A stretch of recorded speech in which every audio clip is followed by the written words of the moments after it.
Hello, everyone, and welcome to Immigration Talk Show. It's really great to have you here join us. So, welcome to Daily Immigration Dose, and we're happy to be here, friends. Before I start off with today's discussion, I'm Napasa Pradhan, and I'm really happy to be here as your host. I'll be joined by my co-host Sam very shortly. But before that, let me read this disclaimer. By watching our videos, you understand that the information shared, including user comments, is not professional advice. Use at your own risk. Our intention is never to offend, it's just a casual exchange of ideas. So, friends, welcome once again. And without further ado, please help me welcome my co host, Sam. Hi, Sam. Hi Napasa, so good to be back. How are you doing? I'm good. And it was so nice to see you with Attorney Uma Mantravadi on your webinar. Such a great one. Absolutely. All right, so without any further ado, I think let's start our today's session. As today we are going to have a very important topic that what impact do trade disruptions have on employment based immigration programs like H-1B? So Yes. this session has to be very important because it basically depends upon the H-1B visa applicants. And before that, Napasa, why don't you go ahead and share some news updates with our viewers? Absolutely. So, first up, it's a fast check. Were Indian immigrants deported from the US in handcuffs? And here's the truth. A viral image claiming that 104 Indian migrants deported from US were handcuffed and chained during their flight to Amritsar has sparked outrage on social media. However, a fact check by India's Press Information Bureau PIB confirms that the image is unrelated to the recent deportation. The photo, originally published by the Associated Press, actually shows migrants deported to Guatemala in January. And despite this clarification, a video released by US Customs and Border Protection USBP does confirm that illegal migrants are often restrained during deportation flights. And this was the first deportation to Indian nationals under President Trump's second term, marking the farthest military transport deportation to date. Meanwhile, the White House has extended an invitation to Indian Prime Minister Narendra Modi for a visit next week, signaling continued diplomatic engagement between the two nations. This next update I have is sending citizens in shackles is shameful. And that is what Punjab CM Bhagwant Mann slams US deportation. And that is Haryana government. Well, Punjab Chief Minister Bhagwant Mann has strongly condemned the um, deportation of 104 Indian migrants from US, calling the act of sending them in handcuffs and shackles shameful. Bhagwant Mann also criticized the Haryana government for uh, trans- transporting deportees in prisoner vans from Amritsar, accusing them of further humiliating individuals already facing hardship. Mann took to X, stating that instead of providing support to those who are mentally and economically devastated, authorities were rubbing salt in their wounds. The deportees, mostly from Haryana, Gujarat, and Punjab, arrived on a US military aircraft just days before Prime Minister Narendra Modi's scheduled visit to Washington for talks with President Trump. Well, Following immigrants Following immigration clearance and background checks, the deported individuals have been sent to their respected hometowns. The incident has sparked a political debate over the treatment of deported Indian nationals. This next news update is about US defense handcuffing deported Indians, calls it standard safety protocol. Following the uproar over 104 Indian deportees arriving in handcuffs and shackles, a US official defended the measure, stating that it was a standard safety protocol to prevent any scuffle on the flight. The official, speaking anonymously, clarified that such restraints are routine for deportations conducted by Immigration and Customs Enforcement, ICE, since 2012 and do not apply to women and children. Meanwhile, External Affairs Minister S. Shankar told the Rajya Sabha that deportation procedures have remained unchanged, emphasizing that India is obligated to take back its nationals from found living illegally abroad. The US Embassy also reaffirmed its commitment to enforcing immigration laws for national security, and the deportation, which included 19 women and 13 children, 13 minors, occurred just days before Prime Minister Narendra Modi's scheduled visit to Washington, and that's where he's set to meet President Trump. So, those were a few news updates from my end, and the next news updates will be followed by. All right. Thank you so much, Nepasa, for letting us know about these very important news updates. Friends, I also have some very important news updates, and that's about Trump claims victory over Canada and Mexico. But report says he gained nothing new. So, US President Donald Trump has declared a major win after delaying tariffs on Canada and Mexico, citing their commitments to tighten border security. However, reports, including one from Rolling Stone, suggest that Trump has gained little more from negotiation. Many of the agreements he said that such as joint US-Canada task force on organized crime and Mexico deploying 10,000 troops at the border were already in place before his tariff threats. Even the billion-dollar border security plan Trump claims credit for was passed a month before he took the office. And despite his victory claims, critics argue that Trump's negotiations have not led to any significant new commitments from Canada or Mexico.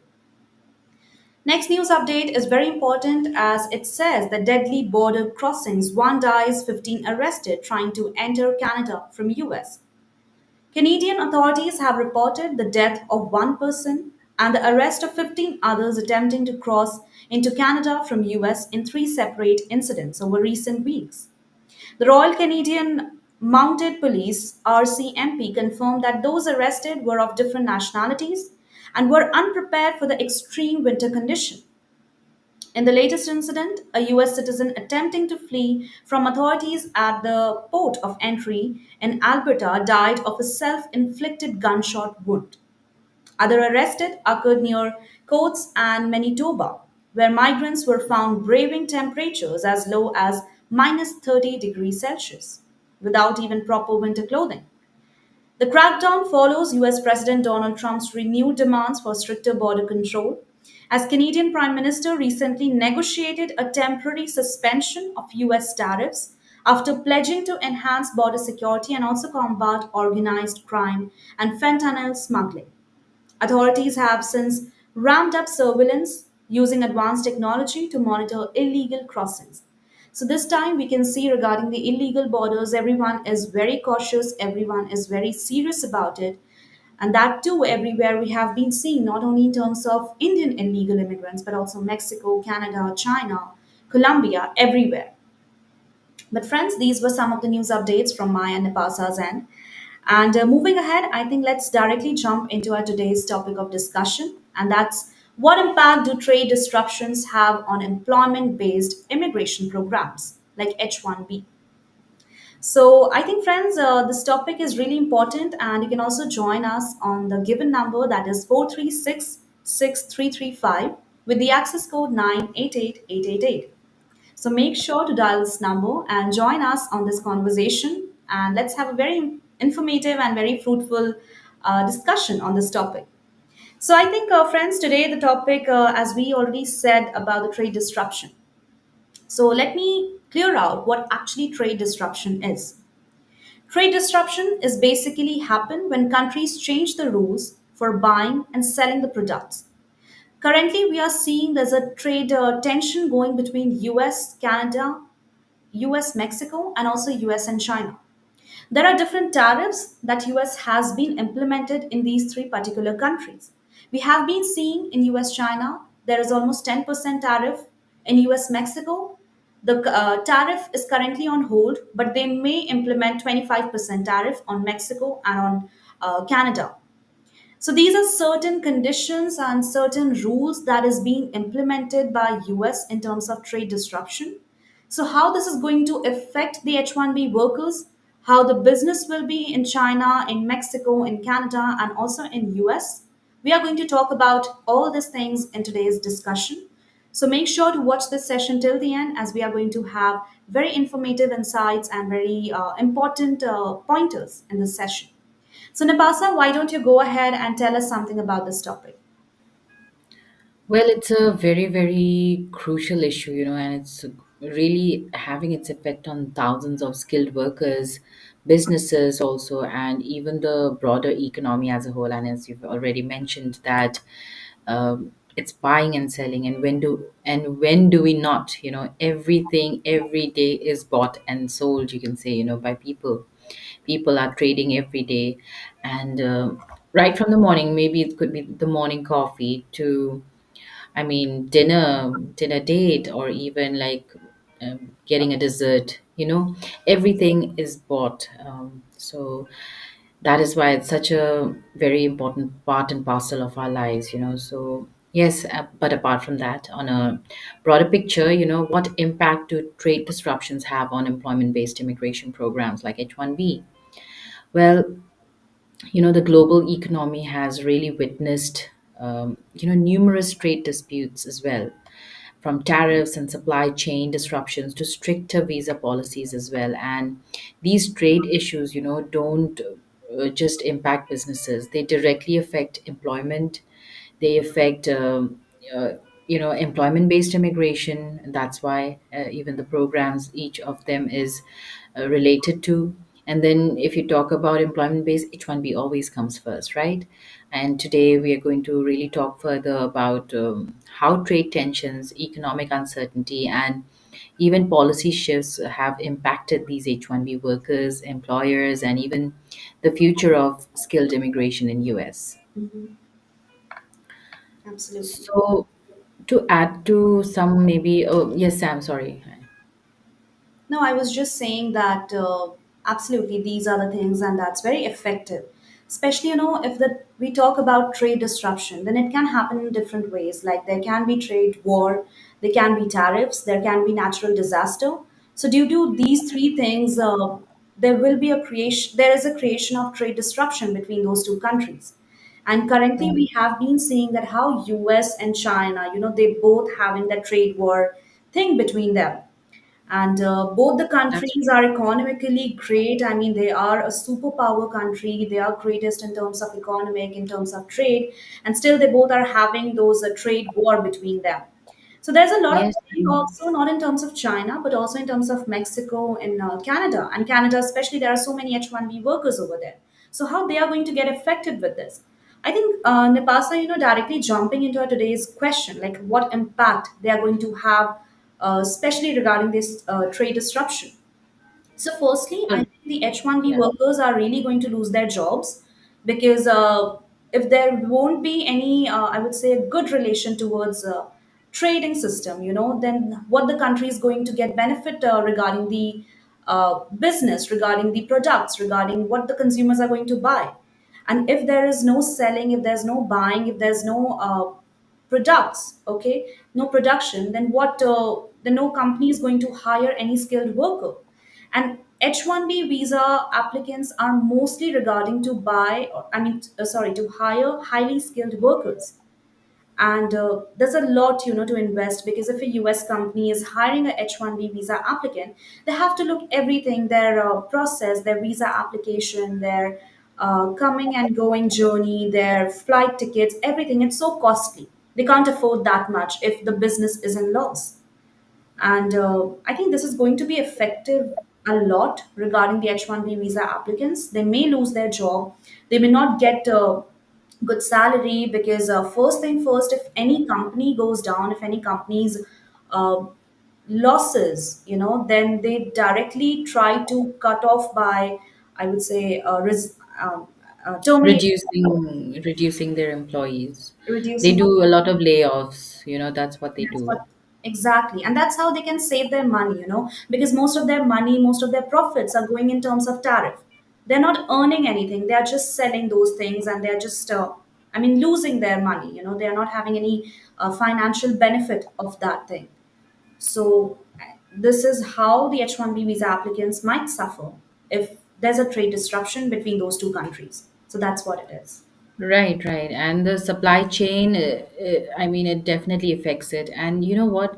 Trade and immigration may seem like separate issues, but they're deeply interconnected. And, trade disruptions, whether they're caused by tariffs, geopolitical tensions, or even economic overturns, they really affect, they have a very huge impact on businesses, that rely on global talent. And H-1B is one such program where they really attract, global talent, as in like these are specialty occupations, right? And they see that they do not have enough Americans who can qualify for these jobs. So what they do, they hire people from outside the country, right, who are skilled enough for that position of work. And when this is being disrupted and it's directly going to affect the employment and the, like you have said already, it affects the work and the work culture as well. All this while what was going on is probably going to change very drastically. And who is going to fill up these positions? And as you said, of course, layoffs happen. They want to do budget cuts. They freeze hiring. They don't want to hire any other people, no extra people anymore. Particularly if you talk about tech, if you talk about manufacturing sectors as well. And they are really heavily dependent on H-1B workers.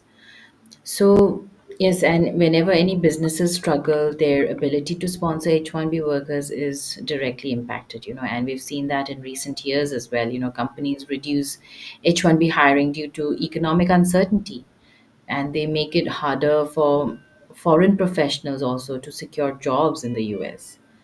So that's the big question, are employment based immigration programs being used as a tool in trade negotiations? We'll have to think about that. How, and it's really affecting trade. It does because everything trade is such an important role in everyone's every nation's scenario because everything is connected with each other. It's not that these resources they don't need from that other country. It's interconnected. It's dependent. I think each country, US is also dependent a lot of products regarding electronics or maybe agriculture, maybe manufacture, maybe furniture, whatsoever the products, whatsoever they use, they are dependent on different countries.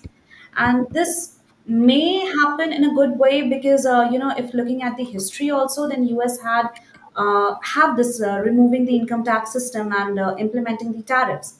So they at that time in during 80s when this law came, I think they really got a very good I would say success in this because they really had a good economy and the US really grew at that time. And maybe Trump is thinking about it that now also in 2025 he can implement the same thing and he can make a wealthiest one again, and he is trying to have some changes and try to experiment these kinds of things so that they can have those US economy again back at as how it used to be. So there are certain things and there are certain challenges also what if Trump is trying to implement these things because this may also I would say affect the relations between those two countries. It's not only about putting tariffs, it's not only about economic I would say benefit or not benefit, but it's more about having not a very good relation between those two countries as well, because Trump is very much familiar and about it that the other country they also don't want to lose their economy, they also don't want to make their companies loss, and that's how Trump is also about. But he's just trying to put these things in a very experimental way so that he can see that how things are happening and how things will lead to, and that's how everyone is seeing right now. Yes, that's so true. And whenever there is an economic turmoil, foreign workers are often the first to feel the heat, very badly. Because when we even look at the pandemic a few years back, the COVID-19, 2022 to 2023, there was so much tech layoffs, right? And thousands of H-1B workers lost their job overnight. It was so Yeah. sudden, leaving them in such a bad position for a few years, how much the struggle was.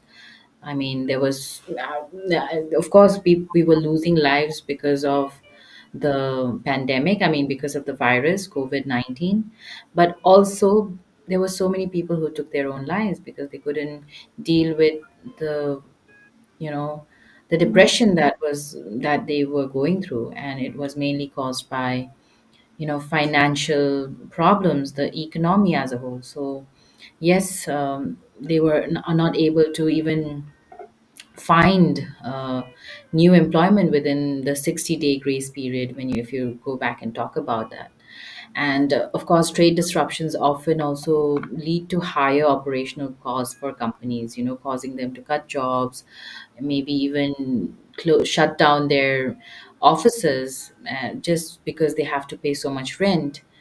Everything, they do everything possible to, to save costs, and fewer H-1B job openings for that matter, more restrictive visa approvals, increased scrutiny on wage as well, LCA compliance, so much to think about, right?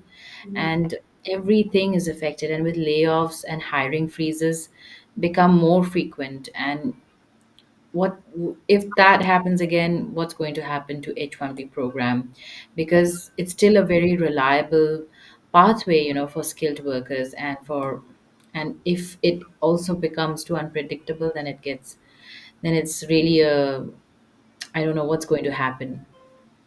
That's true. Imagine these huge tech giants who are really dependent on H-1B workers, I mean, yes, technology, if you talk about it, healthcare also, these, and agriculture also, these are some of the industries which are very dependent on foreign workers. That's right. That's right.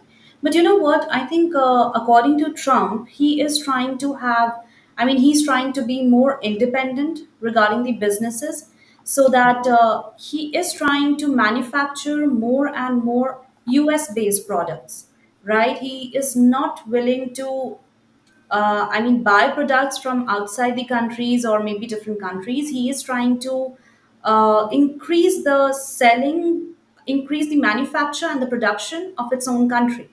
And this is somehow, if we look into the other side and on the flip side, then this may benefit, and this can, if this grows, no, then I think US is really going to touch the heights of success in terms of trade, because every country will rely heavily on US, because if US becomes independent in terms of production manufacturing, then I think every other country would really want to be independent. Right. Why are they having these trade systems? Because they are relying on oils regarding to, I would say, Saudi Arab, or maybe regarding clothings to Russia. There's different places, where they are relying. But what happens if US is organizing these products, these everything in their own country? So it's going to benefit in terms if this happens in the systematic way as how we are trying right now. So this may lead to a good one. That's what I think. Yes, I mean, being independent, yes. That way, of course, they may not need other countries for their products because they're going to be manufacturing everything right from the very scratch, even raw materials. They're going to reuse all the resources, as Trump had mentioned in his speech, Yeah. And apart from that, also, though, will it really break the, you know, have a disruption on employment based immigration programs? Because even if you are manufacturing, even if you are producing, you will still need workers, right? Skilled workers for that matter. And I'm sure this will not really affect H-1B because they will still need those skills, right? So who knows? In fact, people from outside the country are also going to be designing these amazing automobiles, like Trump had mentioned, and they will need foreign workers also in the industries, for whichever path you talk about production of anything, you will need labor. So yes, being independent, maybe it will hamper only the trade, but not the H-1B program, I guess. What do you say, Sam? All right, I think that's a very important point. But Napasa, I would like to say that in terms of Silicon Valley, in terms of tech giants like Yeah. Elon Musk and Meta and Palantir, if these are big companies we are taking in consideration, then I think these company will forever, lifetime will be in need of the H-1B workers. But what's the thing is that those companies are in USA right now. They have been built up there, they have been grown up there. The basic, I would say, the startup, has been taken place in the US land itself. And the products or maybe the designing, everything is in the US itself. But what about those companies or what about those products? For example, I would say clothing, of any clothing. So there's a company who has been building a clothing brand, okay, and those clothing products has been getting back from Japan. So, what about that? I mean, they have to get those clothing from Japan because maybe Japanese are creating those clothes in a very different way or maybe in a very creative way that how the US people are not able to create. So that company is completely relying on Japan. And that's how the effect may be. It's not about the tech giants, it's not about the Silicon Valley companies because they are definitely going to be in need of the H-1B workers for lifetime. But that's what Yeah. companies are in the US, right? And what about Then the again, it comes back to the same thing. Like if they don't have enough designers or enough skill in the US, they will still need H-1B to.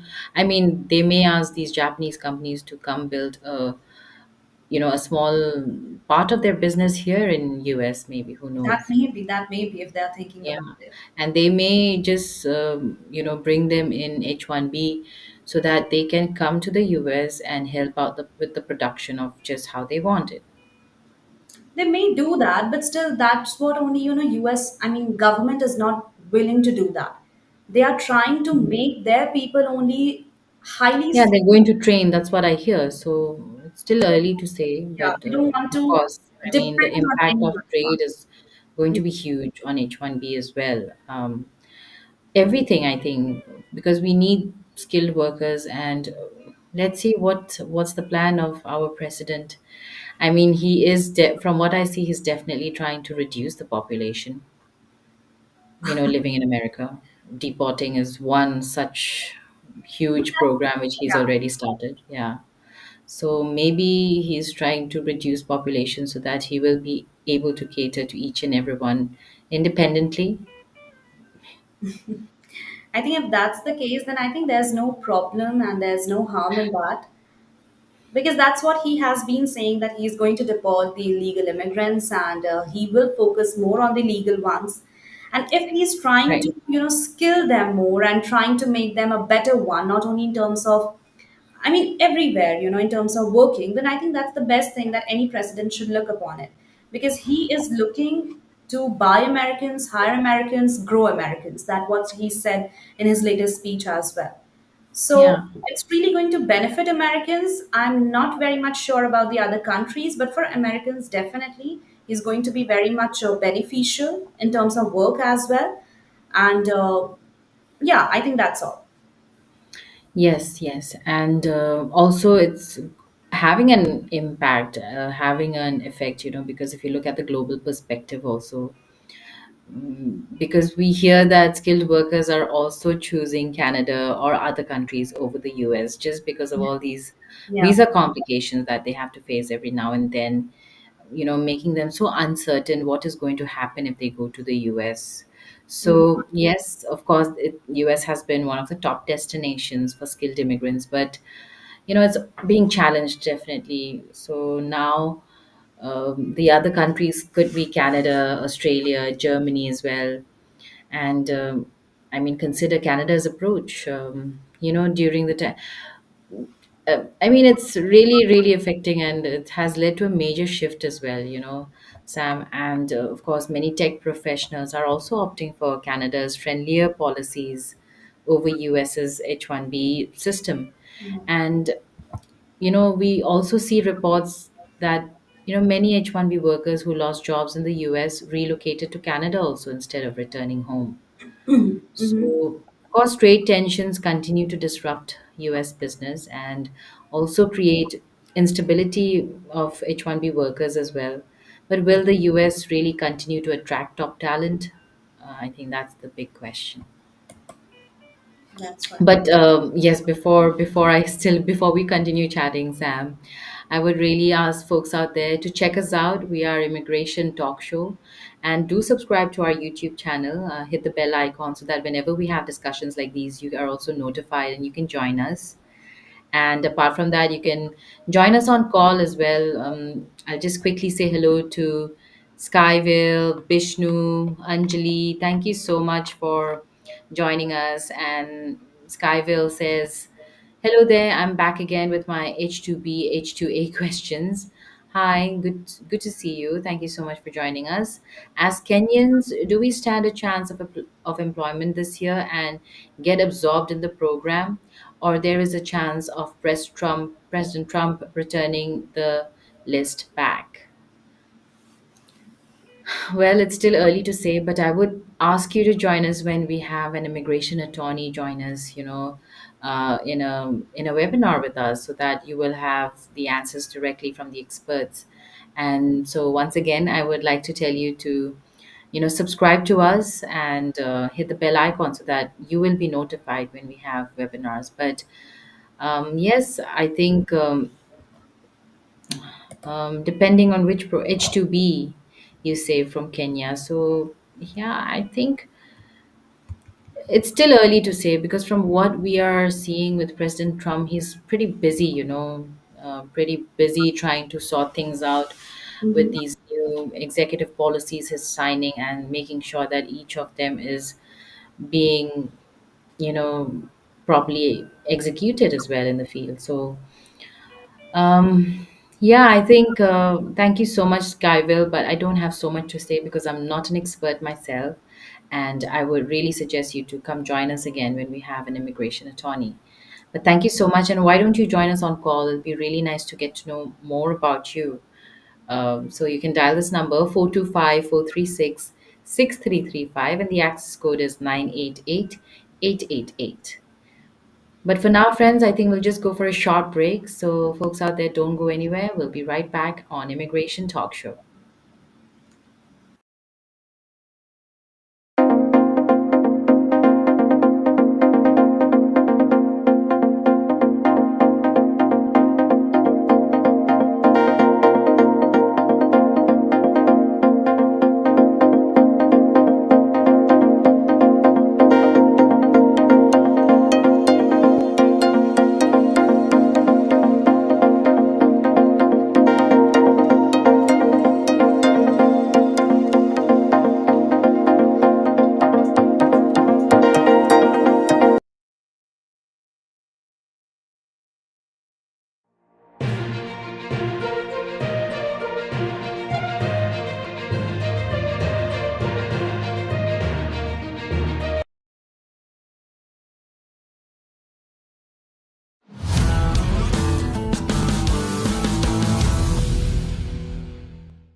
Hello, everyone. Welcome back to Immigration Talk Show. I'm Napasa, and this is my co host, Sam. This is Daily Immigration Dose, and thank you so much, friends, for joining us today.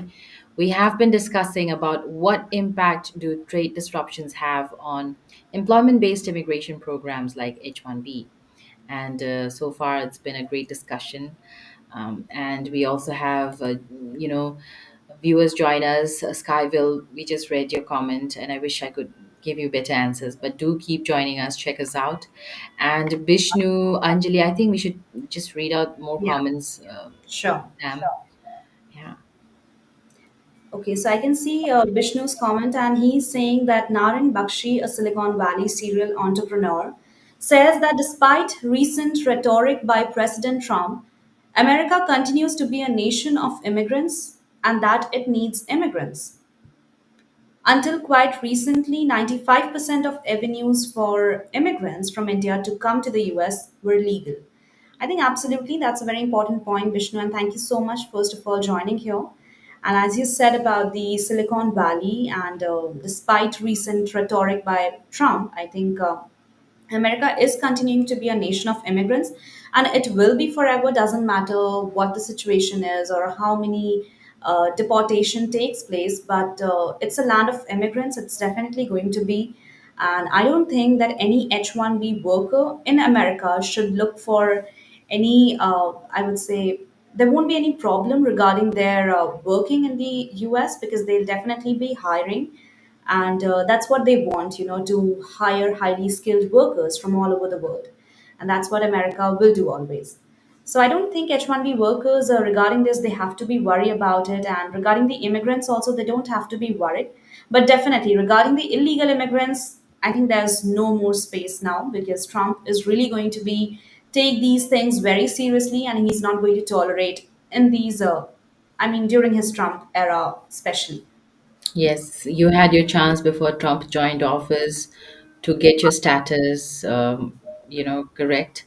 I mean, you to be on status, but then if you were not able to do that and failed to do somehow, I think there are consequences, and I hope that you know you're able to help yourself as soon as possible.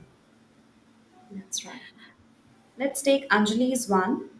And Anjali is saying that some members of Indian diaspora think about Trump's recent actions on immigration, H-1B visas and tariffs and their impact on India.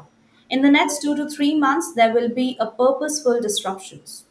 Okay, I think we can see like how it is going to happen, but regarding tariff, I think it's really going to be very tough, not only for the US but for the other countries as well, because putting tariff is really going to be very difficult situation for everyone, and it's really going to be, I would say, challenging regarding the importing, regarding the exporting, because that's how the countries are dependent upon each other's resources, and that's how they're growing themselves as well.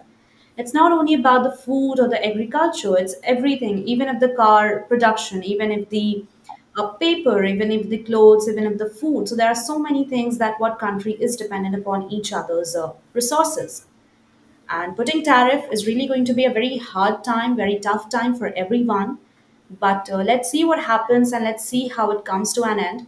Because maybe if Trump's administration has decided to implement this new thing, then there may be a lots of discussion behind this executive order, and let's see how it comes to an end. So I think, Napasa, we already took a lot of comments from our viewers and I think we've already taken all of them. Yeah. our information as well. So I think it's time to wrap up this session because today we already talked about this topic, and I think we have given a clarity like how H-1B visa applicants can look for it and how is it going to impact them or maybe their career. So, friends, I would say that stay vigilant all the time, stay informed, stay updated with all the news, all the problems, or whatsoever that you are facing right now. Just make sure that you are there, you have knowledge regarding those situations, regarding those policies, regarding those rules, so that you can save yourself in the upcoming year, as it is going to be very tough in terms of, I would say, H-1B visa applicants, especially. Yeah, Yes, yes, for sure. And of course, all these uncertain visa policies and President Trump's executive orders, everything creating anxiety among skilled immigrants in the country, outside the country, people who have been planning to come to the US. And of course, trade disruptions impact businesses, they impact workers as well. And in turn, if you talk about H-1B, it also affects the job opportunities of people job opportunities under H-1B as well. So layoffs, economic downturns, everything is going to be pretty hard. I guess it's a little early to say, but yes, you just have to be as vigilant as Sam has said. And yes, I think don't forget to subscribe to us because we keep having the latest updates and we'll be the first ones to bring you the latest updates. So check us out and subscribe to us. We are Immigration Talk Show. bye bye, everyone. Thank you so much. It's Sam and I saying bye for now. Have a great day ahead.